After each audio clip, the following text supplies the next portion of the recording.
विद्यार्थी मित्रों, online education में नीति के दोहे के अंतर्गत अगले वीडियो में हमने इन दोहों के रचयिता रहीमदास जी का परिचय प्राप्त किया और साथ ही उनके 4 दोहों का अध्ययन किया। हमने देखा कि पहले दोहे में कवि विनम्रता और आत्मसम्मान को बनाए रखने के लिए कहते हैं। दूसरे दोहे में कवि कृष्ण सुदामा की मैत्री का उदाहरण देते हुए गरीबों का हित करने के लिए कहते हैं।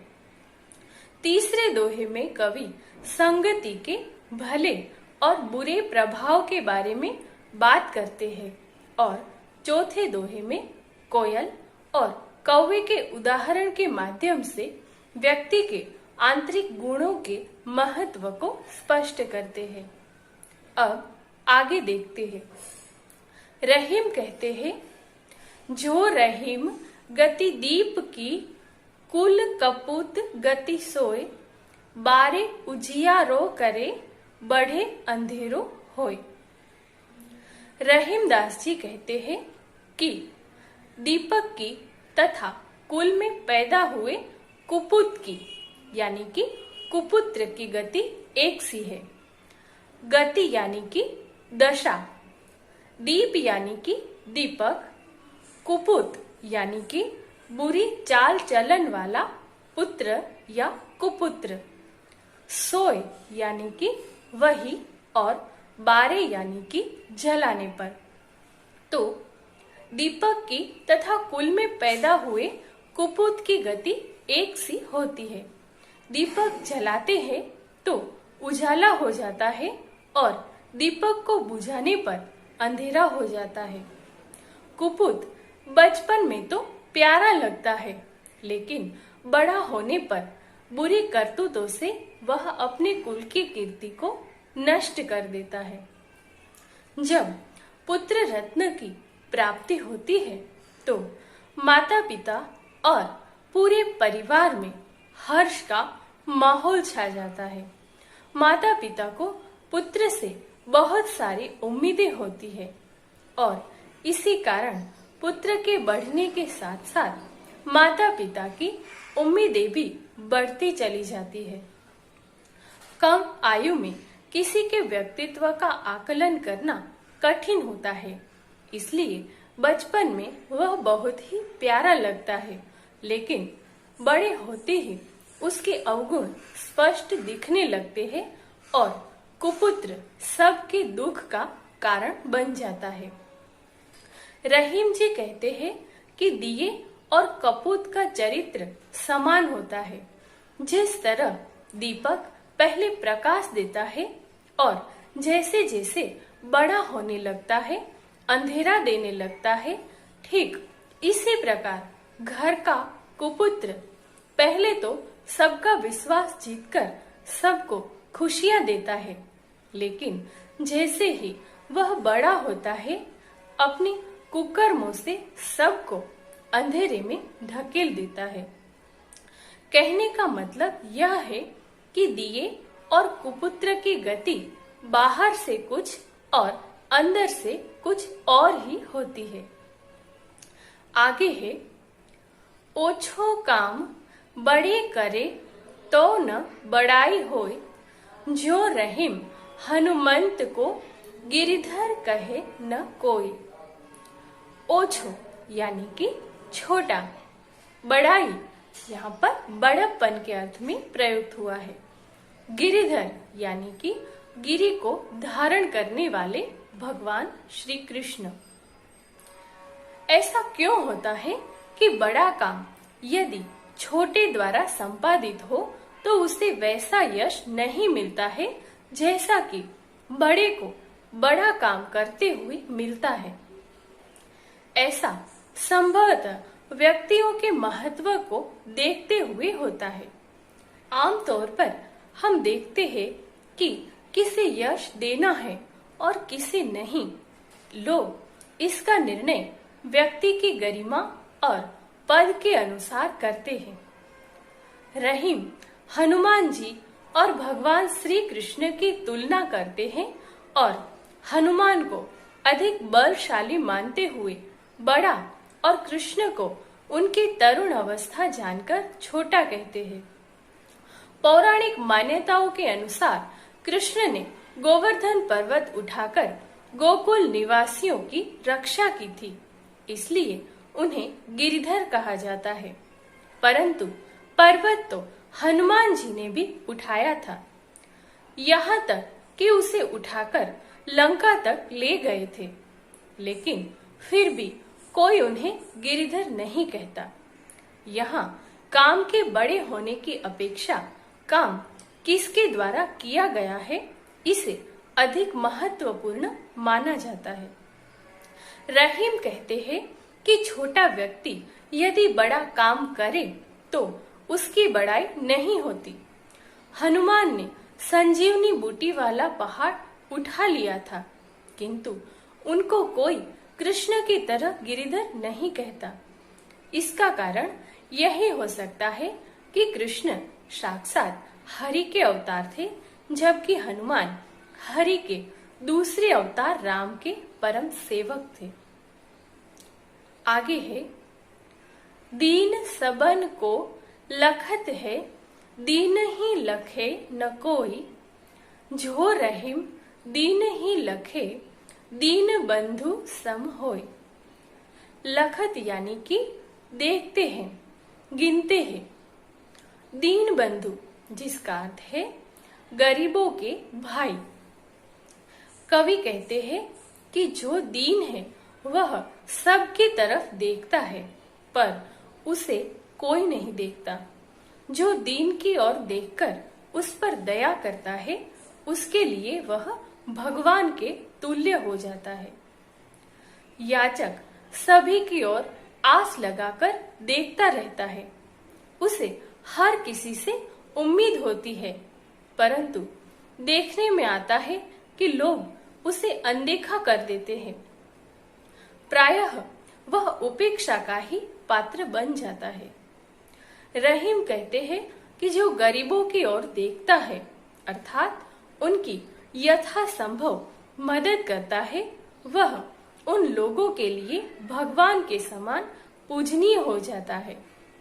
गरीब की जरूरतें बहुत ही छोटी छोटी होती है, जिन्हें साधारण जन भी पूरा कर सकते हैं। उनको भरपेट भोजन भी मिल जाए तो उनकी आत्मा तृप्त होकर खिलाने वाले को ढेरों आशीष दे देती है। पहले समाज की एक स्वचालित व्यवस्था थी, जिसमें धनी व्यक्ति के लिए दान का कर्तव्य निश्चित किया गया था, ताकि जिनके पास धन नहीं है उन्हें प्राप्त होता रहे और समाज में समरसता का भाव बना रहे। पर अब अगर लोग दान करते भी हैं तो उसका बहुत ढिंढोरा पीटते हैं, जिससे उनको आर्थिक लाभ और सामाजिक प्रतिष्ठा मिले। कुछ धनिक और उनकी संतानों के लिए तो माया शक्ति प्रदर्शन का एक हथियार बन गई है। जिसके पास धन है उसको समाज में दीन और दरिद्र की तकलीफों का ख्याल नहीं होता है, और न ही इस बात का विचार होता है कि वह उनकी तरफ उपेक्षित भाव से देख रहे हैं। धन उनको अंधा बना देता है, और फिर एक बात धनिकों को याद रखनी चाहिए कि दीन उनको देखते हैं और उनके व्यवहार से ही उन पर अच्छा या बुरा प्रभाव पड़ता है। ऐसे में अगर वह स्वयं ही उन पर दया करे तो उनके लिए भगवान बन जाएंगे, क्योंकि दीन तो बेचारे सभी तरफ देखते हैं, पर उनकी तरफ अगर कोई देखे तो उनका मन प्रसन्न हो जाता है। दान करने से आशय यह नहीं है कि कहीं भिखारियों को खाना खिलाया जाए या किसी मंदिर में दान डाला जाए। यह अपने आसपास ही निर्धन और जरूरतमंद लोगों की सहायता भी की जा सकती है। किसी मजदूर से काम कराकर उसके मांगे गए मेहनताने से थोड़ा अधिक देकर, या अपने घर की अनावश्यक पड़ी वस्तु उनको देकर भी उनका मन जीता जा सकता है। तो यह संदेश साफ है कि धनी लोगों को अपने आसपास के निर्धन लोगों पर कृपा करते रहनी चाहिए और ऐसा करने पर ही सभी अमन से रह पाएंगे।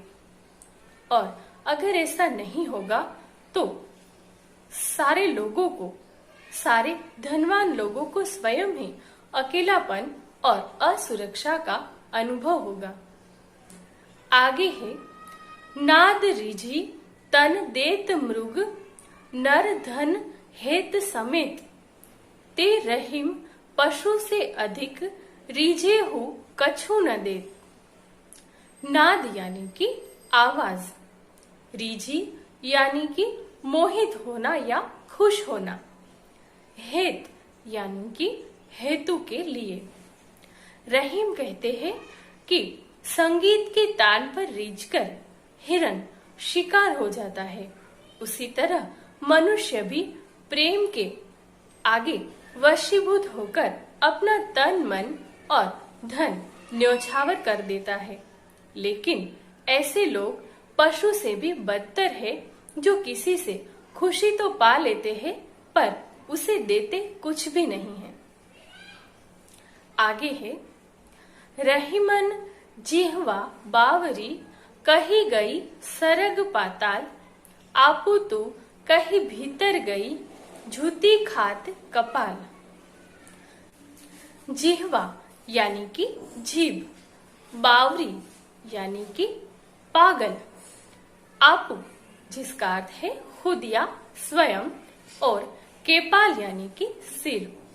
रहीमदास जी कहते हैं कि इंसान को सदैव बड़ा ही सोच समझकर बोलना चाहिए। ये जीभ को बावली कहते हैं क्योंकि कटु शब्द कहकर वह मुंह के अंदर छिप जाती है और उसका परिणाम बेचारे सिर को भुगतना पड़ता है, क्योंकि लोग जूतियां तो सिर पर ही मारते हैं। इस संसार में सारे अनर्थों के लिए बिना सोचे समझे किए गए व्यर्थ प्रलाप ही कारणभूत होते हैं। बातों से बिगड़ी हुई बात बन भी सकती है या बना बनाया काम बिगड़ भी सकता है। रहीम इसी को स्पष्ट करते हुए कहते हैं कि जिह्वा यानी कि जीभ पगली है, उल्टा सीधा कहकर आराम से अंदर पहुंच जाती है, लेकिन उसका परिणाम सिर को भुगतना पड़ता है। जूतों की मार सिर को सहनी पड़ती है। जिह्वा को काबू में रखना चाहिए, नहीं तो उसका परिणाम भुगतना पड़ता है। रहीम मनुष्य को अपनी जीभ को वश में रखने की सलाह देते हुए कहते हैं कि यह तो पागल होती है, जब कहने पर तुल जाए तो आकाश पाताल एक कर देती है। अनाप शनाप कहकर यह तो मुंह के अंदर चली जाती है और खुद तो सुरक्षित हो जाती है, लेकिन प्रतिक्रिया के स्वरूप इसकी बदतमीजी की कीमत बेचारे सिर को जूते खाकर चुकानी पड़ती है। यहाँ पर करे कोई और भरे कोई की उक्ति एकदम सटीक बैठती है। इस दोहे में कवि कहते हैं कि जिह्वा के महत्व को हमें समझना चाहिए। बोली एक अमूल्य धन है। अच्छी और मीठी बोली हमें सम्मानित करती है। हमारी प्रतिष्ठा हमारे भाव और हमारी भाषा से बढ़ती है। इसके विपरीत यदि कोई अपनी जिह्वा से अपशब्द निकालता है, किसी का दिल दुखाने वाले अपमानजनक शब्द का प्रयोग करता है, तो ऐसे दुष्ट व्यक्ति का जूतों से स्वागत करना चाहिए। उसके कपार यानी कि सिर को जूतों का प्रहार झेलना पड़ता है। इस प्रकार जिह्वा कड़वी बोली के कारण ही व्यक्ति को अपमानित करती है, लेकिन वही जिह्वा मीठी बोली के कारण कोई लोकप्रिय या सम्मानित भी कर सकती है। आगे है तासो ही कछु पाइए, कीजे जाकी आस, रीते सरोवर पर गए, कैसे बुझे पियास।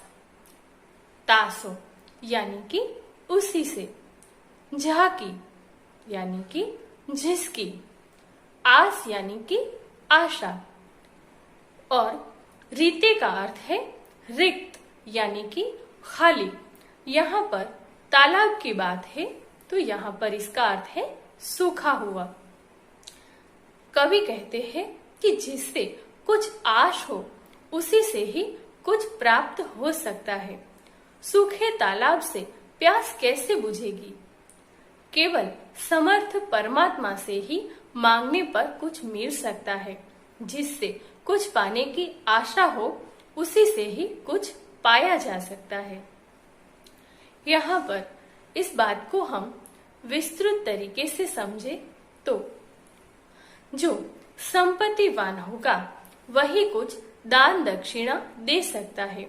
सूखे जलाशय पर जाने से भला प्यास कैसे बुझ सकती है? इसलिए हमेशा समर्थ से ही कुछ मांगना चाहिए। यह इस दोहे का लौकिक उदाहरण है। यह जरूरी नहीं है कि जिसे धन, पद और अन्य भौतिक साधन जिसके पास हो वह समय पड़ने पर सहायता करने वाला हो। सबसे बड़ी बात यह है कि इंसान में दूसरों की मदद करने का भाव है या नहीं है। यही भाव मदद चाहने वाले के लिए रस बनकर प्रवाहित होता है। जिस व्यक्ति के पास ढेर सारा धन हो लेकिन अगर उसमें उदार भाव नहीं है तो उससे कोई आशा करना स्वयं को धोखा देना है। कहने का अभिप्राय यह है कि अपने आसपास ऐसे लोगों का संग्रह करना चाहिए जिसके हृदय में शुद्धता और स्नेह का भाव बना रहता हो। नहीं तो उनसे दूरी ही भली, क्योंकि उनसे संकट में सहायता की आशा करना व्यर्थ है।